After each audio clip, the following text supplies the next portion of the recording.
Good morning once again class. तो पिछले video में मैंने आपको बताया participation of women in sports में वो टॉपिक चल रहा था। नेक्स्ट इसका सब टॉपिक आता है reason for less participation of women in sports, और उसका रीजन क्या है, क्यों इन लोगों का लेस पार्टिसिपेशन होता है गेम्स एंड स्पोर्ट्स में। हमारे कॉलेज में भी आप जानते हो सब कुछ है, तो उसके रीजन क्या है। सबसे पहली चीज डिस्क्रिमिनेशन। पॉइंट 1 डिस्क्रिमिनेशन, पक्षपात।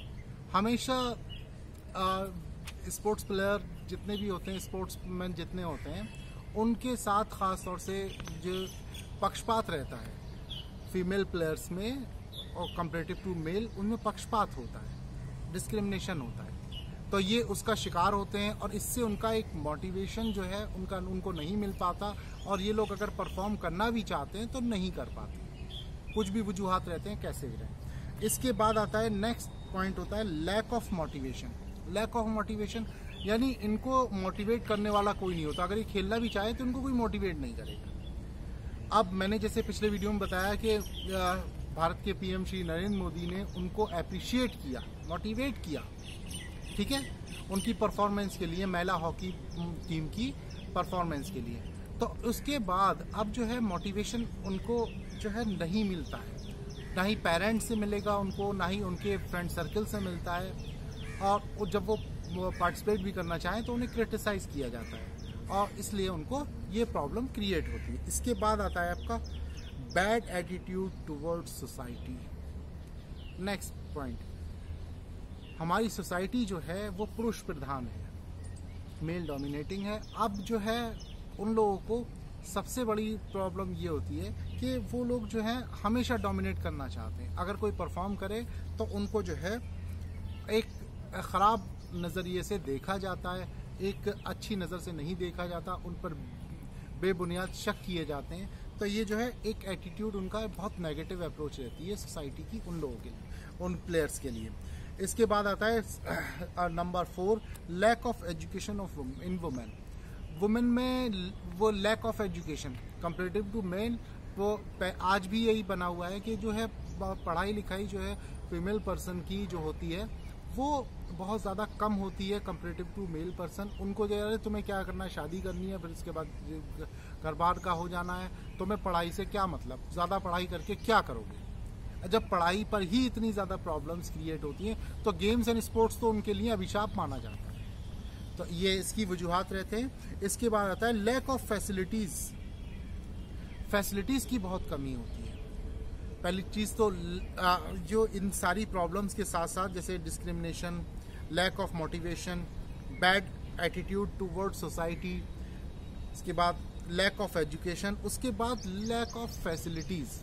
फैसिलिटीज़ भी उनको पूरे तरीके से अच्छी नहीं मिल पाती है।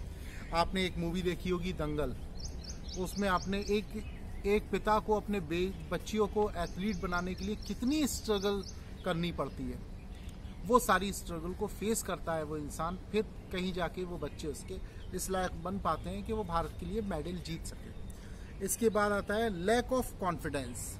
कॉन्फिडेंस लेवल उनका बहुत ज़्यादा डाउन कर दिया जाता है, लो कर दिया जाता है उनको। अरे तुमसे नहीं होगा, चोट लग जाएगी, नहीं तुम नहीं कर पाओगे, फिर बाद में तुम्हारे अगर चोट लग गई तो ये प्रॉब्लम क्रिएट होगी, वो प्रॉब्लम क्रिएट, बहुत सारी चीज़ें खास तौर से फीमेल प्लेयर्स के लिए ये क्रिएट हो जाती हैं, क्रिएट की जाती हैं।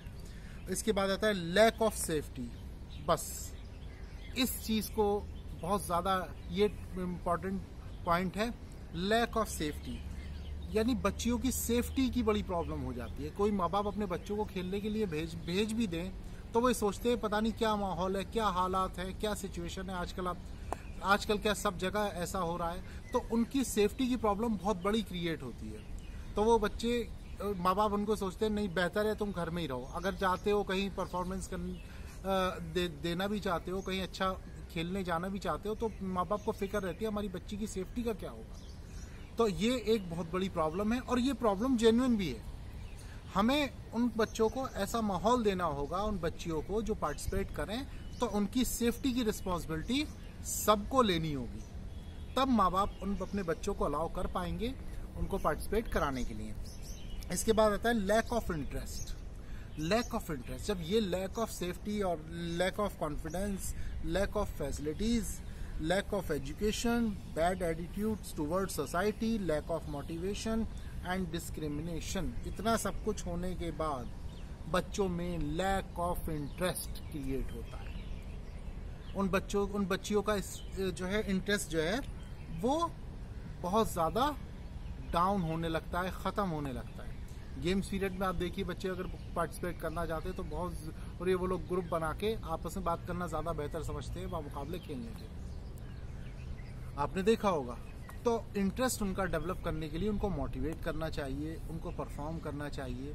और जैसे मैं बता चुका हूँ कि स्पोर्ट्समैन अगर किसी न किसी गेम से जुड़ा हुआ कोई भी प्लेयर है, कोई भी है इंसान, वो अगर गेम्स एंड स्पोर्ट्स से जुड़ा हुआ है तो बहुत सारी चीज़ों को, अपनी प्रॉब्लम्स को फेस करने की उसमें एक कॉन्फिडेंस डेवलप हो जाता है, चाहे वो मेल हो या फीमेल। और बहुत एक इन्फीरियरिटी कॉम्प्लेक्स जिसको बोलते हैं, एहसास कमतरी, वो उसका दूर हो जाता है। ठीक है, इसके इंटरेस्ट डेवलप करना बहुत ज़रूरी है और ये माँ बाप को भी चाहिए, ये उनके जो है फ्रेंड सर्किल में है उनको भी चाहिए, उनके जो गार्जियन हैं उनको भी चाहिए, और स्पेशली जो उनके स्पोर्ट्स टीचर हैं उनको भी उनका बच्चियों में इंटरेस्ट डेवलप करना चाहिए। इसके बाद आता है last point, masculine sports culture, यानी पुरुष प्रधान सोसाइटी।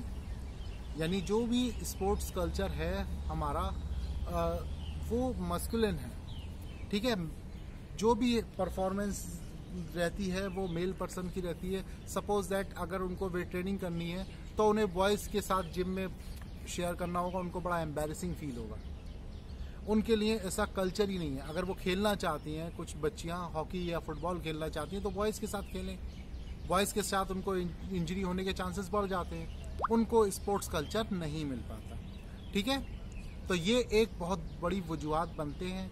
बहुत सारे परफॉर्मेंस करना चाहते हैं, अच्छा करना चाहते हैं, लेकिन ये उसके रीज़न होते हैं जिससे उनका पार्टिसिपेशन बहुत कम होता है। अब इसको दूर करने के लिए गवर्नमेंट को, पूरी सोसाइटी को, यहाँ तक कि जो भी इससे रिलेटेड लोग हैं उसको इसके लिए काम करना चाहिए, इसको समझना चाहिए। ठीक है, और उसके बाद आप अगर इसमें देखें कि उसके बाद भी जो परफॉर्मेंस निकल कर आती है, तो इस बार जो हमारी भारतीय महिला हॉकी टीम की जो परफॉर्मेंस है, उनके पेरेंट्स को देखिए, किसी ने आज तक बूस्ट या बोर्नवीटा या कॉम्प्लान पी के नहीं आया। सब लोग अपने घर की रूखी सूखी रोटी खाकर आज देश का नाम रोशन किया है उन लोगों ने। और क्या इनकी फैमिली बैकग्राउंड था, क्या इनके हालात थे, ये आप बेहतर समझते हैं।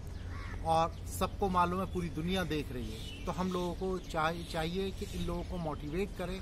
हमारे भारत का आधा हिस्सा है ये लोग, और ये लोग अगर परफॉर्म करेंगे तो जैसे पुरुषों के साथ कंधे से कंधा मिलाकर ये लोग मेडल लेकर आते हैं, इसी तरीके से हमारे देश में और ज़्यादा मेडल आएंगे और अच्छी परफॉर्मेंस आएगी। तो हम लोगों को इस चीज़ का ख़ास तौर से ध्यान रखना चाहिए, इनको मोटिवेट करना चाहिए। ये जो इनके रीजंस हैं इनको दूर करना चाहिए, ये प्रॉब्लम्स हैं इन सबको दूर करना चाहिए। तो आज की क्लास में फ़िलहाल इतना ही। आज के आपकी क्लास में मैंने आपको ये चैप्टर कंप्लीट करा दिया है, और ये चैप्टर कंप्लीट होने के बाद आपको जो है इसके क्वेश्चन आंसर मैं आपको दूंगा।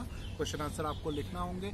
बाकी कोई क्वेरीज हो क्लास में भी, और वैसे भी आप मुझसे मैसेज के थ्रू, व्हाट्सएप के थ्रू कंफर्म कर सकते हैं। Thank you and have a nice day.